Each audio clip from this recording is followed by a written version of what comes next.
নবম দশম শ্রেণীর শিক্ষার্থীরা কেমন আছো তোমরা সবাই? আমি তোমাদের সাথে আবার আসলাম। সেটা হচ্ছে ক্লাস 9 এবং 10 এর পদার্থবিজ্ঞানের প্রথম অধ্যায়ের মাত্রা নিয়ে যে আমাদের সমস্যাগুলো হয়।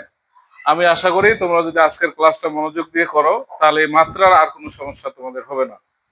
তো আমরা একটু দেখি বিষয়গুলো বোঝার চেষ্টা করব। দেখো আমি কিছু লিখছি যে রাশির নাম এবং মাত্রা। দেখো দৈর্ঘ্যের মাত্রা এল, প্রস্থের মাত্রা এল, উচ্চতার মাত্রা এল, সরণের মাত্রা এল, দূরত্বের মাত্রা এল, সময়ের মাত্রা টি, ভরের মাত্রা হচ্ছে বড় হাতের এম। এবং খেয়াল করবা এগুলো সব বড় হাতের বর্ণের, বড় হাতের অক্ষর হবে, ক্যাপিটাল লেটার, খেয়াল করবা।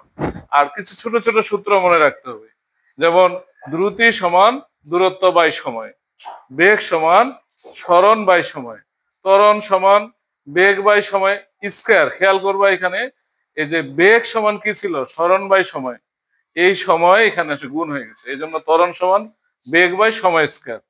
আর বল সমান ভর গুণন ত্বরণ, কাজ সমান বল ইন্টু সরণ। আমরা যদি এই কয়েকটা সূত্র মনে রাখতে পারি এবং এই কয়েকটা মাত্রা মনে রাখতে পারি তাহলে আমরা যে কোনো রাশির মাত্রা খুব সহজেই বের করতে পারবো। তার মধ্যে দেখো, যেমন আমি এখানে কিছু সূত্র লিখিনি, খেয়াল করবো কিন্তু। যেমন আমি প্রথমে বুঝাবো তোমাদের ক্ষেত্রফল। ক্ষেত্রফল সমান কি? ক্ষেত্রফল সমান দৈর্ঘ্য গুণন প্রস্থ।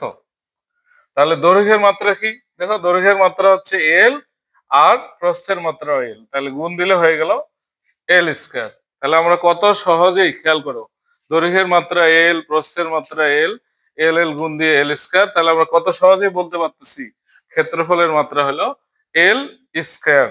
এরপরে আমরা যদি চিন্তা করি যে আয়তনের মাত্রা বের করব, আয়তন, তাহলে আয়তন সমান কি? আয়তন সমান হলো দৈর্ঘ্য, খেয়াল করবে, দৈর্ঘ্য গুণন প্রস্থ গুণন উচ্চতা। তাহলে দৈর্ঘ্যের মাত্রা এল, প্রস্থের মাত্রা এল, আর হচ্ছে উচ্চতার মাত্রা হচ্ছে এল, তাহলে গুণ দিলে হয়ে গেল এল কিউব। আমরা সহজে আয়তনের মাত্রা বের করে ফেললাম। এবার দেখো, আমরা যে রাশিগুলো আমাদের সবচেয়ে বেশি ব্যবহার হয়, দ্রুতি, এই যে আমরা এখানে লিখে রাখছি দ্রুতি। দেখো দ্রুতি সমান কি? দ্রুতি সমান হলো দূরত্ব বাই সময়। তাহলে কি দূরত্বের মাত্রা এল, সময়ের মাত্রা টি, হয়ে গেল এল বাই টি। এটাকে এইভাবে লেখা যায়, কোনো কোনো সময় বইয়ে এভাবেও থাকে, আবার এটাকে এল টি ইনভার্স ওয়ান এভাবেও লেখা যায়। এখন তোমাদের কাছে যেটা, এটাও সঠিক, এটাও সঠিক, এটাও সঠিক। দ্রুতি আমরা কত সহজে বের করলাম, খেয়াল করো দ্রুতির মাত্রা। একইভাবে আমরা চাইলে এখানে কি করতে পারি, বেগ, বেগের মাত্রা বের করতে পারি। দেখো বেগ সমান সরণ বাই সময়। খেয়াল করবো সরণের মাত্রা এল, সময়ের মাত্রা টি। তাহলে চাইলে আগের মতো আমরা লিখতে পারি এল বাই টি, এভাবেও লেখা যায় এভাবে, বা এল টি ইনভার্স ওয়ান। এবং খেয়াল করবে কিন্তু মাত্রা সব সময় বড় হাতে। তাহলে আমরা শিখে ফেললাম কত সহজে বেগের মাত্রা। একইভাবে যদি আমরা চাই ত্বরণ, ত্বরণ সমান কি? দেখো ত্বরণ সমান হচ্ছে বেগ বাই সময় স্কয়ার, বেগ বাই সময় স্কয়ার। তাহলে বেগ হলো এল, সময় হলো টি, আর এর উপরে স্কয়ার। ঠিক আগের মতোই এল এভাবে লিখতে পারি, বা এল টি ইনভার্স টু এভাবে লিখতে পারি। আমাদের সবগুলোই জানতে হবে কারণ এমসিকিউ তে বিভিন্ন ভাবে আসে। তো এরপরে দেখো আমরা ত্বরণ শিখে ফেললাম। চাইলে আমাদের পরীক্ষায় যেটা সবচেয়ে বেশি আসে সেটা হচ্ছে বল। বল সমান ভর গুণন ত্বরণ।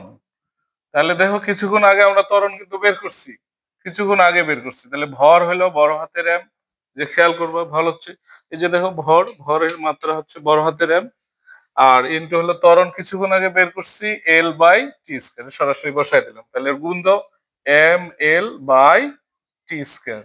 এবার ভাগটাকে চাইলে আমরা ইনভার্স করে নিতে পারি সূচক আকারে, এই যে দেখো।